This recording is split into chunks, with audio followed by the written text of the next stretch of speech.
Thanks for staying with us. Joining us on the show now is a business and economic intelligence analyst, Roman Oseghale. He will be sharing a detailed analysis from 1960 to date, using empirical facts and data to how world events have shaped Nigeria's economy.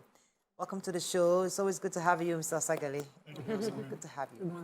So before you came on the show, we expressed our individual thoughts on Nigeria, what has inspired us, the good, the bad, the ugly, how divided we've been, how our leaders aren't even helping matters at all. But we'd like you to come in from the economic angle, because no nation really builds without an economy. No nation can actually impact the lives. Because at the end of the day, it's an economic conversation. The division we see is either benefiting economically or not. So let's start from how do we get where we are. I really hate that question, how do we get, because it keeps taking us back. Yeah, so I'd rather us start from what are we doing wrong that we can do better? Thank you for having me on the program. First of all, everything you see happening in Nigeria today, the instability, kidnapping, banditry, are as a consequence of our economic model. Now, one of the consequences of the economic model we practice is national decline. And I'm going to take you from 1960 to the present date, so we will understand where we veered off and what we need to do to come back on track. And sorry to say, I am a very optimistic person, but I allow numbers make my decisions. If it's bad, I'm going to tell you it's bad. If it's good, I'm going to tell you it's good. But there's every possibility that if we decide to make a U-turn from what we're presently practicing, then we will definitely make a headway at the end of the day. But if we continue on this trajectory, I want to tell you nothing will change and it will get worse. I'll start out. Did you know that in 40 years, between 1981 and 2021, the Naira has depreciated against the US dollars that it was once stronger than by 67,605%.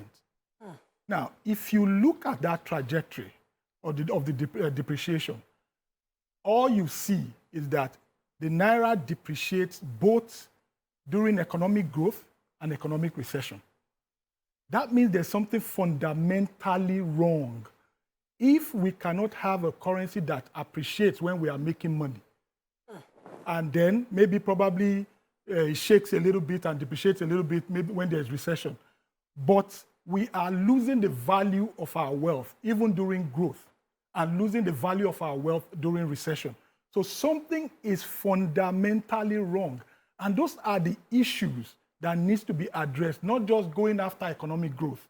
If we decide to say, hey, if you look at the data between 1998 and 2014, from the beginning of democracy in 1999, we had one of the most beautiful economic growth in this country. But guess what? At the same period, the economic growth was 934% from 1999 to 2014. But the Naira still depreciated by 624% the same period, from 21 Naira 89 kobo in 1998 to 158 Naira 55 kobo in 2014. So that fundamental issue is what we need to go after, tackle it, and then restructure the economy. If we don't do that, I'm sorry to say. Okay, so let's start with that fundamental issue, because I remember that during our period of buoyancy, when we had money, Okonjo-Iweala at the time tried to save money at the Sovereign Wealth Fund. We had excess money in the excess crude account. So are you saying that that money should have been channeled towards development to help strengthen, or maybe towards manufacturing or such, to help strengthen our Naira, or instead of saving the money, because maybe that's why our Naira never got strengthened over the years of buoyancy? I'd want to start from 1960, but I'll quickly answer your question. Save during boom and spend during bust. That is the fundamental economic principle. Okay. Now, if you remember, when OBJ came into government, he was saving. People were criticizing him. That was because economy was expanding. If he had put in more money into the economy, it would cause inflation. Okay. But the man was wise. You understand? Coupled with the people around him, they decided to save. 2008, 2009, the global meltdown, right? Yeah. And everything, it affected countries worldwide. What did Nigeria do? If you go back, you will find out that it didn't really affect us that much. Why? Yes. Yaradua was taking, I think what they said was about 1 billion from that savings every month. So during bust, that's when you're supposed to spend that money. He was injecting about 1 billion into the economy, if I'm not wrong, but he was injecting about $1 billion into the economy every month, which kept us going. Yeah. So, but politicians being whom they are, right? Yes, they will come, you know, the funds that we made during 2009, 2010 to 2013, it was after the burst of 2014 that we're supposed to have started injecting those funds into the economy. But that is not the real issue. The real issue is that our economic model is fundamentally wrong. Tell us what's up. Okay, good. Now let's go back to 1960. In 1960, between 1960 and 69, right? Despite the birth of OPEC and despite the discovery of crude oil in 1956 at Olibiri and exports in 1958, Nigeria, good. So you see that Nigeria's economic model was basically an agrarian one. Now, this is our GDP from 1960 to 2020. Now, you see how from 1960 to 1981, it was climbing, right? Now, I will explain what happened. Between 1960 and 1981, 1960 and 1969, Nigeria's economic model, if we can go to slide 1, please, slide 1. Nigeria's economic model was basically agrarian. Export, agriculture accounted for 54.7% of our external earnings. Of our export. And 75% of our external earnings. Right? Now, that means that it was a productive economy. It was steady. It was steady. Now, growth, when you look at countries that grow in a linear curve, right? You find out that their growth is stable. They grow gradually. Slow but steady. Yeah, it's slow but steady, right? Now, between 1960 and 1969, go to slide 3, please. 1960 and 1969, GDP increased from $4.2 billion in 1960 to $6.63 billion in 1969. If you look at it, despite the civil war of 1967 and 1968 that ended in 1970, right? That 2 years was the only time we suffered a setback, right? The economy increased by 58%, if you look at it. But because we were productive, in a productive economy, recessions don't last long. You understand? Because the people are productive. Now, look at the table below.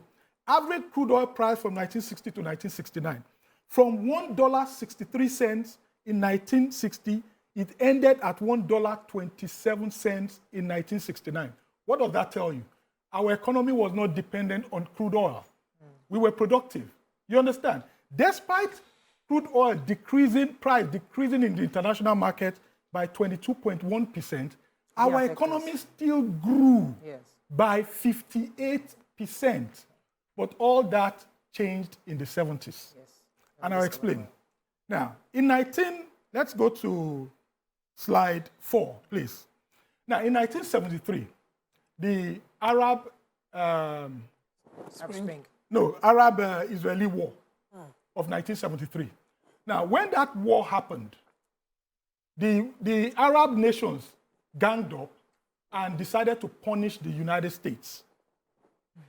And because they would not export crude oil to the United States, the West, because of its industrialization and dependent on crude oil, turned to countries like Nigeria.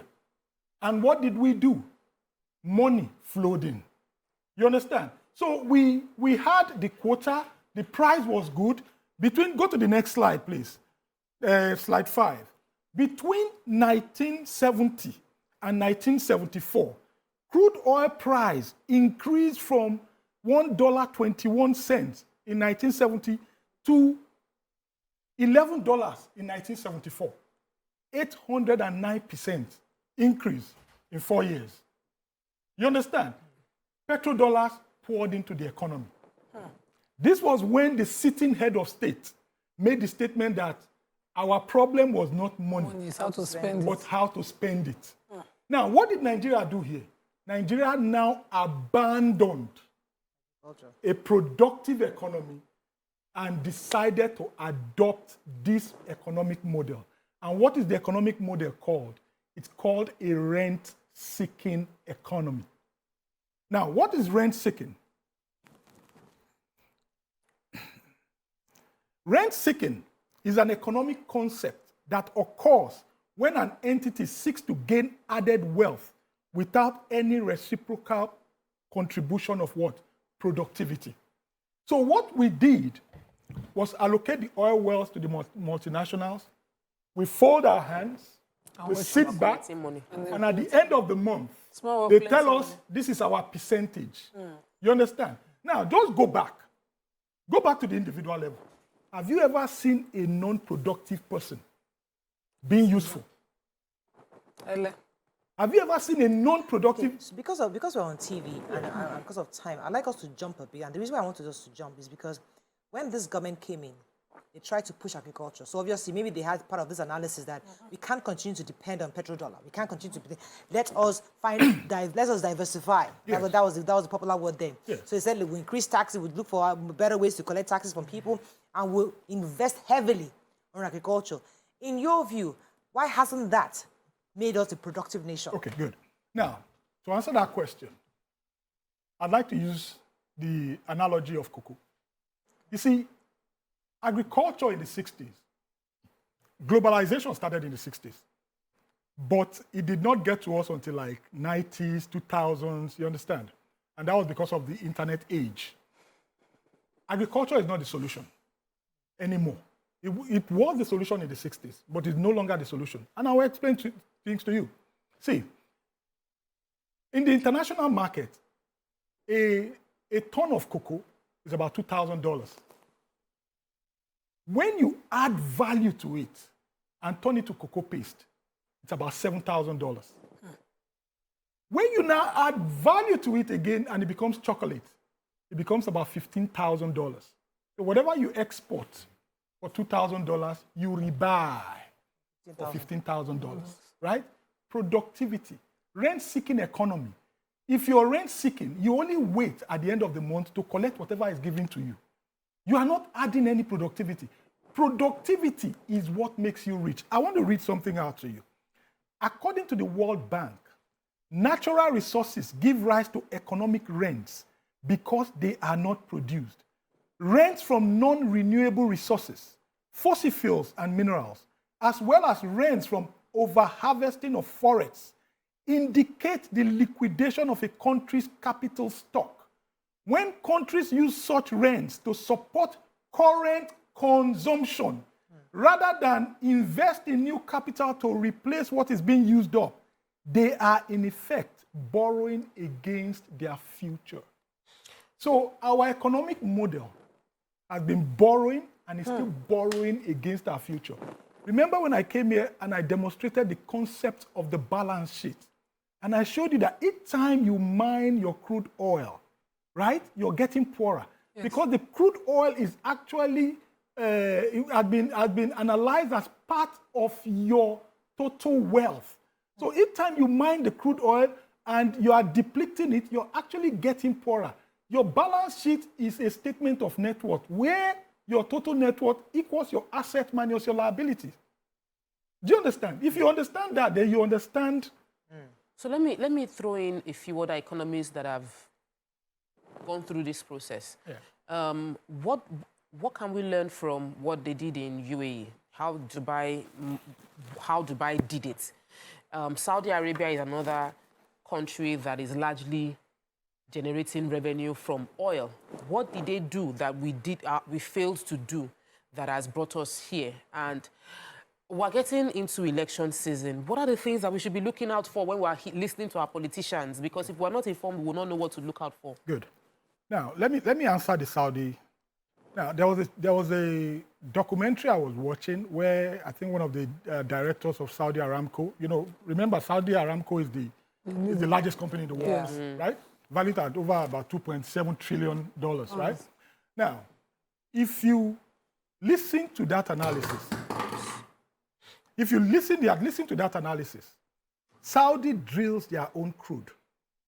Saudi refines their own crude, right?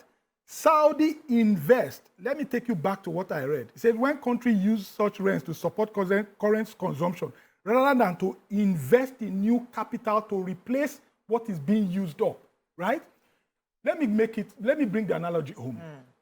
Your father says, I'm 90 years old. I want to divide up my assets, right? Morayo, I'm giving you 10 houses. And those 10 houses, each is worth 100 million. So on paper, immediately, you're worth $1 billion, right? Good. Now, Morayo takes one house every year and sells, right? She takes 100 million and then goes on a trip. She goes to Milan, she goes to Paris, she buys all the Gucci's, and then puts the whole family in a plane, and then they go to the Caribbean, and then she changes her car, right? And everybody will say, oh, Morayo has arrived, right? But on paper, you're getting poorer. Just lost the Good. house. Yeah, you've already depleted your asset by what? 100 million. By 100 million. Now, what the World Bank is saying is that we know we know countries will sell mineral assets, right? What you're supposed to do with the Saudis and the UAE and with the World Bank is saying here, when countries use such rents to support current consumption, rather than to invest in new capital to replace what is being used up, they are in effect borrowing against their future. You are supposed to reinvest. So they'll say, okay, Morayo, you want to sell one of those houses. It's 100 million. Take 60 million. Invest in ABC. That 60 million will give you a return of 120 million, right? Now, since you've depleted by 100 million, it will cover up what you have depleted. So when you invest in human capital, you invest in infrastructure, you understand? You invest in your hospital, education and all that stuff, right? You are actually converting the depletion to another asset, which makes up for it. So that's what the Saudis and the UAEs are doing. So in plain man's terms, because I want to make sure that our viewers understand, it's important that this show speaks to the average Nigerian, and it's important that they understand what we're saying. Let me be clear. What you're saying is, if we had agriculture, and if we had sustained that, even at the time where we found petrol, the money we're earning from petrol should have probably even invested in refining. In refining, not just the petrol, but to build the manufacturing industry, to processing, such that the agriculture would be value addition to our economy. Good. So what we did in the 70s was immediately these leaders saw the money, the huge free money. Yeah. They all went to sleep. They stopped thinking. Right. That's the truth. Yeah. They all stopped thinking. It was free money. Yeah. And the sad part of it is that same economic model is still practiced till today. Let me put you through how we got into trouble so that you have a wider view. Now, let's go to from 1973, right? From 1973, the price of crude oil was still momentarily high. You understand? Now, go to slide 6. By 1979, another thing will happen that would push the price of crude up again. Go to slide 6, the Iranian Revolution of 1979. The Ayatollah came in. And when the Iranian Revolution came in, when please run us through from slide 6 to slide 10, please. Just run it through. Now, the Iranian Revolution started in 1979. What happened was the people came, Ayatollah was instigating and preaching to the country that, look, we needed to remove the Western pro-Shah of Iran, right? And when that happened, Ayatollah returned to the country. This was a face-off between the US and Iran. Iran stormed the American embassy. seized 66 hostages and held 52 of them. Next slide, please. Held 52 of them for about over a year. Now, that's the rift that Iran and the US are still on till today. Yeah. You understand? And because of that, oil prices went up again. So by 19, go to slide 13. By 1980, right, Iran, because of the crisis, crude oil prices had increased from $1.21 in 1970 to over $35 annual average in 1980. So just imagine the kind of money Nigeria had. You understand? And shortly after, we went into SAP. No, good. No, that's where the problem, that's what I want to discuss now. That's where the problem now started. So now, the US over-dependent on oil. In 1981, Iran and, go to slide 12, please. Iran declared, I think Iran or Iraq declared war on their neighbor. Iran-Iraq war, right? When the US saw that there was no end in sight, what the US now did was to start to plan ahead. Reagan, because of that problem between Iran and the US then, Reagan administration, right? What had happened was, slide 11, Jimmy Carter lost the election, Reagan came in, right? Now, when Reagan came in, Reagan passed a policy because there was no end in sight. The Iraq that is supposed to be giving them crude again had now gone into war. You understand? Nigeria was making petrodollars. Our leaders our leaders folded their hands, they stopped thinking. You understand? So now, when Reagan came in, he passed policies that the US should start drilling oil, right? And then what now happened was that I think crude oil cut down from the industrialized world from about 13%. And then the US also now started drilling oil. So there was oil glut. Prices now started falling. I have to pause you because of time. I mean, we don't have so much time, but I wanted you to come to today in Nigeria, and I'd like you to fast forward a bit. And the reason is because Nigerians were constantly talking about subsidy. Because the government will say, if I stop paying this subsidy, I can have money to build infrastructure. That's what they told us. They've been having issues building refineries for years. We don't know why. So, in your view, with this erroneous model that we're running since the 70s, the 80s, how do we begin to fix it today? First of all, I would say, you need to go back to productivity. They tried to. They started. So government will tell you now that, I'm investing in agriculture. Doing it. Because what he said is what all the governors are doing. Most governors, apart from a few states that are generating, all the governors sit down and go and collect federal allocation. I know. So that means each state is not producing. So fundamentally, what does productivity mean? Not just you're saying agriculture doesn't complex product, the entire chain. We passed the stage of agriculture, right? Because of globalization. Now, if you decide to just do agriculture alone without adding any value. Right? You will export this thing, they will export it back to you. You re-import it. So the basic thing on how to build wealth is to add value to something. The more value you add to something, the more money you make. You understand? Now, let me explain something else again. If you look at all your mineral resources, right? All the commodities that you're selling, they have a bench price in the international market. But once value is added to this phone and is manufactured, right? If Apple likes it, he sells them for $10,000 or $20,000. It's nobody's business. Nobody will put a benchmark on it. The only reason why Apple will say, okay, I cannot sell for $20,000 or $10,000 is because there's a competition in the market, right? We must go back to productivity and leave this consumption. The consumption is what is killing us. Go to slide 17. Let me give you, go to slide 17, please. Slide 17. Responses. Okay, now, look at our trade deficit, right? Do you know why the dollar has been on a free fall? Look at the trade deficits from 2014 to 2020. Between 2014 and 2020, we've recorded a total trade deficit of 102 billion. This is 2021 is not added, right? Now, what is trade deficit?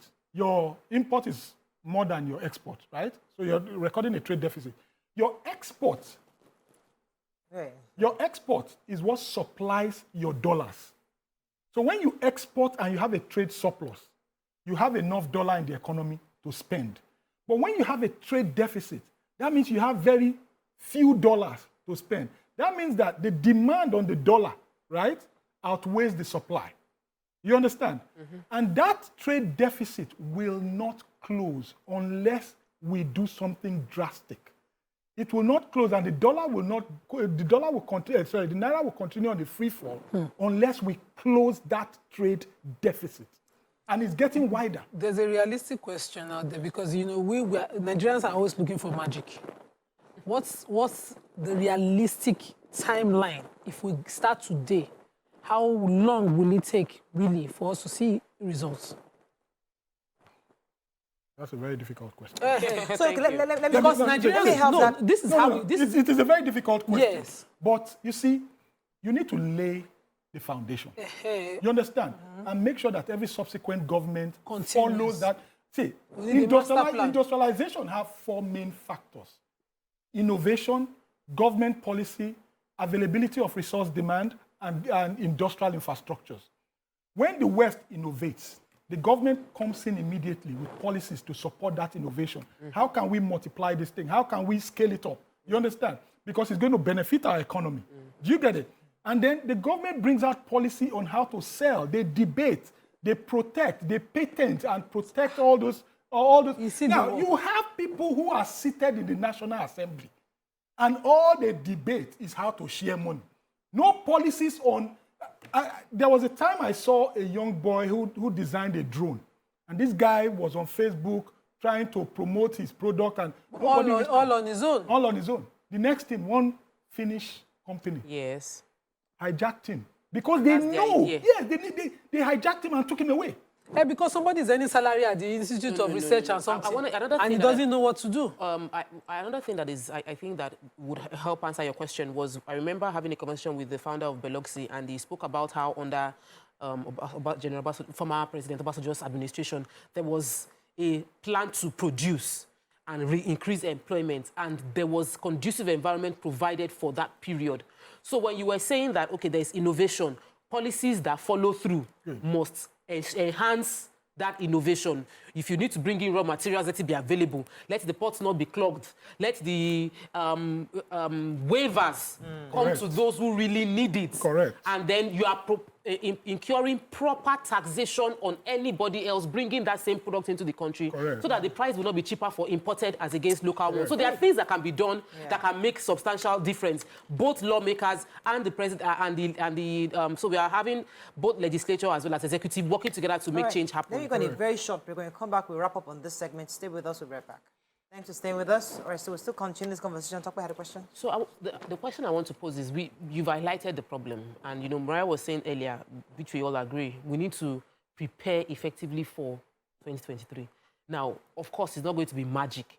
But what are the key pointers that will help us know that this candidate knows what they're talking about? This candidate understands the problem we're facing, and this candidate is preferring reasonable solutions to the problem. We don't want to hear rules. Good. Now, part of the analysis I also did was moving away from promises to political ideology, right? Now, if you go, let's take the US, for instance. Let's take the US, for instance. What is political ideology and why does it matter? A political ideology is a set of related beliefs about political theories and policies held by an individual, group of individuals, or a particular social class. This set of beliefs form the basis of how an individual, a group, or social class views the world and the proper role of government, right? Now, why is political ideology important? Ideology sets a direction for a nation to develop by helping in setting national goals and guidelines for the achievement of these goals. Without ideology, a nation will be directionless or without a vision and destination to pursue. Now, let's take the US, for instance, right? You find out that people say, oh, I'm a Democrat, I'm a Republican. They are not following people. They are following a set of ideologies. That's party ideologies. For instance, the Republicans are anti-gay, they are anti-LGBT, they are anti-abortion, they are anti-immigration, right? they don't tax the rich. You understand?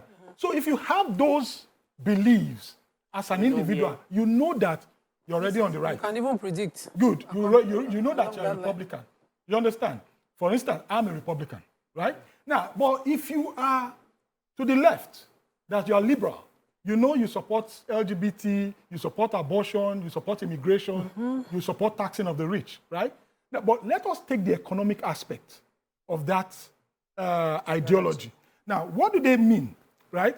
Republicans believe that you should not tax the rich. They believe that taxing the rich and not taxing the rich is the single most important economic factor for growth. Why? If you tax the rich, they move their money.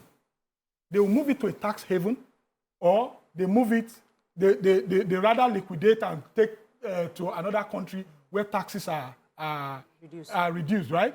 Now, what does that translate to? It will translate to loss of jobs. It will translate to higher employment benefits from the government. You understand? Economy will shrink. You understand? So it has its effect. So government is saying we will not tax the rich, they will reinvest. And there's this concept. If you give a rich man $100, because they're always investing, right? They will multiply it. He will only maybe spend $10 on himself and reinvest $90. They believe that that reinvestment will create more jobs. You understand? Which will lower unemployment. Now, for the Democrats also believe that you should tax the rich. Give to the poor. And lessen the gap, burden. lessen the burden on the middle class and the poor. Why? Of the 5 factors that make up your GDP, consumer spending, government spending, investment, import and export, consumer spending alone is 66.6%. So what the Democrats are, the ideology is, okay, if the middle class, we reduce taxes on the middle class, they will spend more. Remember, when you're driving stimulus, it's basically to increase spending, right? So they are saying we should reduce taxes on the middle class and the poor so that they will spend more and economy will what? Will expand, right? These are ideologies. We need, going back to her question, we need candidates and parties that will tell us, oh, we don't want promises, I will build you roads, I will build you this, I will do this. No. What are the party ideologies? And then we will now measure you after 4 years. That's what is done in the US. They will measure you after 4 years and say, okay, you said this, the party was going to do this, right? Did you stick to them? If not, we're throwing you out and voting for the next candidate. Or we will not bring you back as the party representative. So until we get those kind of candidates, and then the party ideology, how do they want to drive economic growth? We must move away from this every year of budget pegged on crude oil price, of non-productivity. It is killing us. That is what has generated the over 106 billion US dollars in deficit that we have. And it will continue to make the Naira sink. Strange that we do our budget year in, year out with a deficit and we go ahead with the budget. Like, we know we don't have money to do the budget. Though. Okay, so we've heard people say you spend your way out of debt. You know, it's important to borrow. The minister for, I don't know the economics that, the minister of finance studied. She keeps making sense of borrowing. It's like to borrow is not a sin or wrong. It is what you use the borrowing for, right? What have we been using borrowings for? That is what we need to first of all define, rather. Then second, don't look at, they are always looking at borrowings to GDP. You look at borrowings to your revenue, right? You've gone to borrow, maybe your salary is 500,000 a month. And then you go to borrow, and you keep borrowing, and you are now going to be servicing the debt with maybe 450,000 naira every month. And you only have 50,000 naira to take home. But let me ask you this, because I mean, I don't like to fall into the trap of consistently blaming government, because I know government here has to be blamed, but it's always so easy to do that. That's like the easiest thing to do. In a situation where you have a nation of Nigerians who don't pay taxes, we don't even believe every single person, almost every single Nigerian who's running business here is evading taxes somehow. Because this same government is trying to say, I can diversify where I get our revenue from, aside from crude. They are also trying to support in the agricultural sector. So I agree with you, it's not all about agriculture. But there are many, they'll tell you that, oh, government will say, I did the anchors borrowers to loan money to lots of thousands of farmers. But guess what? They're not returning this money because they feel like it's a national cake. So they keep trying, they have these interventions. But for whatever reason, shouldn't there be a corresponding enthusiasm on the part of the people to also do their own bit so that we can have more revenue to invest back in manufacturing productivity? Okay, good. To answer that question, I'll answer it in a way. You see the rent seeking, I told you earlier, right? There are consequences for the economic model we practice. Yeah. We practice what I've come to term an asset depletion economy, which is also termed the rent seeking economy, right? Now, one of the consequences is, let me read out the 5. Reduced economic efficiency through misallocation of resources. That's one. Reduced wealth creation. Lost government revenue, right? And then heightened income inequality. And then the last one is potential national decline, right? Now, that's why when people say, oh, there's banditry, there's this, there's that, I laugh. And I tell them, it's expected. It is expected because of the economic model you practice. Now, let me go back to your question. Because government sits back to collect oil revenue monthly without productivity, there is no incentive to invest and drive tax revenue. Today, Nigeria has one of the lowest tax to GDP ratio in the world. As of 2019, it was 6%, reaching 8% in 2021. Now, how do you want to tax somebody that is living from hand to mouth? How? If I'm living from hand to mouth, the first thing I will also look out for is how I can change the system. When I know that the system collects billions every month, I tell you, I was traveling to Owerri. Sorry, I went to Owerri. Huh? I don't want to mention the state. But I went to the east, right? And I was going to the airport. And the governor's convoy pushed our car off the road. I counted 22 cars. 22 SUVs, coastal bus, ambulance, everything. That's our priority. Do you know what it means to fuel 22 cars and put them on the road? For one person who wants to travel. Child. The wastage is killing us. You have this very small revenue. And then you are putting, and then you now come to me and tell me the small that I am making from selling my yam or roasting cassava or roasting plantain by the roadside. You tell me to come and start paying tax so that you can fuel your lifestyle. Now. So that also people will not want to pay. They just concluded UN General Assembly. They said that African leaders had the most entourage. We had a large group of people that we carried on the trip there. While we were there, we lived in the most I hear that. hotels. I hear the yam sellers, I hear the boli sellers, I hear that. But the working class Nigerians are also many of them. Do you know the people are in what is called the poverty trap? We are all the country is in what is called the I said something earlier, right? Let's go to please. Leadership. We have to wrap up. I want to quickly show you this, please. Go to slide 16, please. You find that you're seeing a currency that is depreciating both during economic growth and economic recession. What does that tell you? Your wealth is eroding. And then second, the critical investment that government is supposed to be doing, they are not doing it. Do you get? And then because of those critical investments, I am having to put my children in private schools. Do you get it? How much of my salary goes into paying school fees every year? Really high. People live from hand to mouth. Yeah. Because of this economic model. Right. We must change the economic model if we must survive. We must. Fantastic. In our lifetime. I like that. And I think that this is a good time for us to talk about these things, how to fix our nation. Because sometimes we just play lip service to it. But if somebody is able to break it down the way you have done it, I think many of us have understood. Let me just take to it too.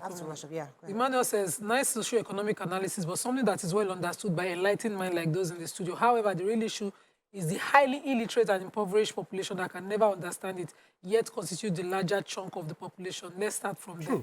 All right, so I think we have to wrap up, but on a nutshell, we must become productive. I mean, and we've abandoned that productivity and we've totally focused on the petrodollar. We're saying that it's very clear that we cannot continue to depend on the petrodollar, and the nature for us to change our economic model, we have to become. Now, being productive means that our natural mineral resources should therefore be converted to products or produce that we can sell and export, not just taking our crude oil and our resources and exporting it and getting money for the country. I think it's much better. But thank you so much, sir. Can I say something? Yes, sir. Everything we suffered in the 80s and 90s was as a result of the end of the oil boom of the 80s and 3 years trade deficit, 1981, 1982, 1983. Now, oil boom ended in the 2000s again. We've recorded 8 years trade deficit of 106 billion. The tsunami that is coming, I don't think people know. Okay, we'll see how that goes. Switch, all right, that's all we can take